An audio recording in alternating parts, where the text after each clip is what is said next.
What's up, Blasters? We're about to arrive in Sölden for our third and final ski resort review of the 2024 season. Check it out. Sölden is part of the Ötztal region. If you don't mind taking a ski bus to get around, your ski pass actually gives you access to multiple resorts, namely Sölden, Gurgel, Hoogötz and Kutai, as well as the tiny resort of Vent. In total, it opens you up to 361 kilometers of slopes and 90 lifts. However, since I dislike buses, my focus for the purpose of this video is limited to the Sölden resort. Sölden is home to 144 of those slope kilometers and 1/3 of the total lifts. Difficulty-wise, I'd say Sölden is slightly harder than your average Austrian resort to ski, with a relatively low amount of blue slopes compared to the other regions. However, the massive blues on the glacier are a true dream for learning skiers. While a 5-day ski pass at full price will set you back slightly more than, for example, Flachau, the difference isn't very big. If you're lucky enough to ski for a full week, the total price amounts to €434.50. This is €60 more than the equivalent in French resort Les Trois Vallées, but you'll find out later on in the video why I think that balances out. As always, order your ski pass online well in advance and you can get a discount of up to 22%.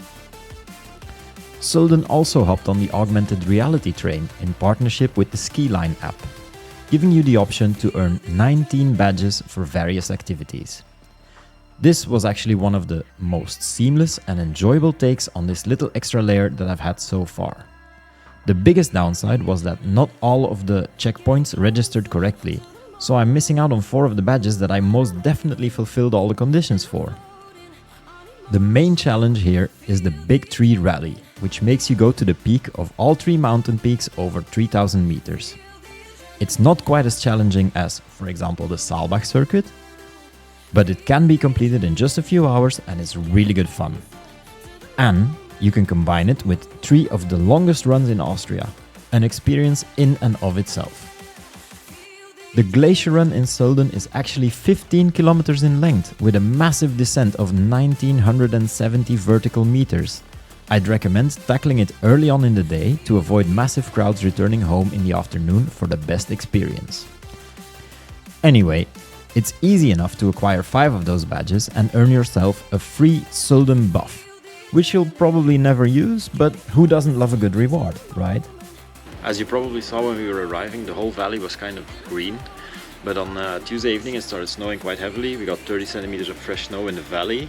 First of all, they closed all the lifts on Wednesday morning to do avalanche control, so that's good, but let's check it out if they got it all prepared in time and what the situation is like on the mountain.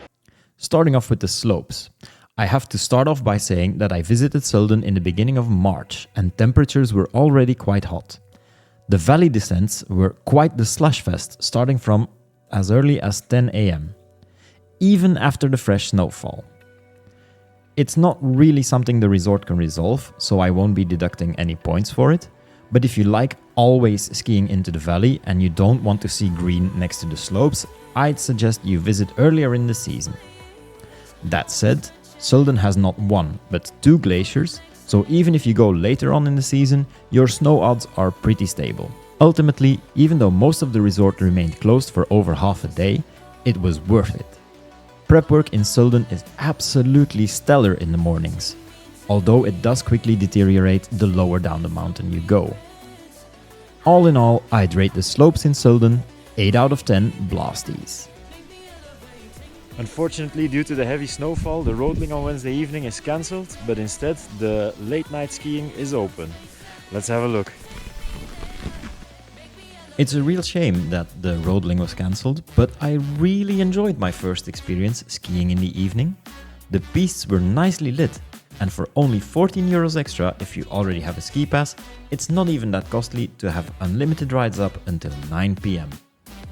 Most of the lifts in Sölden are decidedly older than what I've experienced in other Austrian resorts in recent years.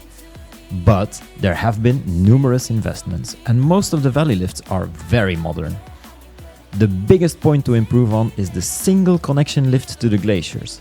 which is a tiny chairlift that leads to queues that made me think of some of those American resorts that you see on YouTube. Considering the lifts are less outdated than the French resorts I've been to, Sölden still gets a 7 out of 10 blasties. As for the après-ski, it's the best I've had all year. There's an immense amount of après-ski huts both on the slopes and in the valley. The Schirmbar was crowned as the absolute place to be by the Kennis family. The Gigijoch descent actually has multiple stops on the way, each indicating how many turns left until the end. If you stop at every single one of them, I can totally understand why I had to slalom between a load of drunk people. One of those stops on the way is the Panorama Alm, which actually reminded me a little bit of La Folie Douce. It includes flamethrowers, an insanely packed crowd, good music and an on-mountain party. Most of these on-mountain huts are actually open quite late, and in the valley the party keeps going well into the night. A final thing to note is that there is a mini on-mountain festival every Friday afternoon for a massive crowd, which was quite brilliant, but the black and red valley descent to follow is a full-on graveyard, so you might want to consider taking the lift down on Fridays. The on-mountain food was also very good and at affordable prices at that. The Falcon restaurant especially was incredible value for money, and an ingenious payment system that uses your ski pass was a nice innovation to encounter. The cheaper prices for food and drinks definitely offset the slightly higher ski pass price. The quality of the food was an especially nice surprise. Sölden gets a stellar 9 out of 10 blasties for après-ski, food and drink. That brings the total score for Sölden to 8 out of 10 blasties. Let me know in the comments below what you think of Sölden.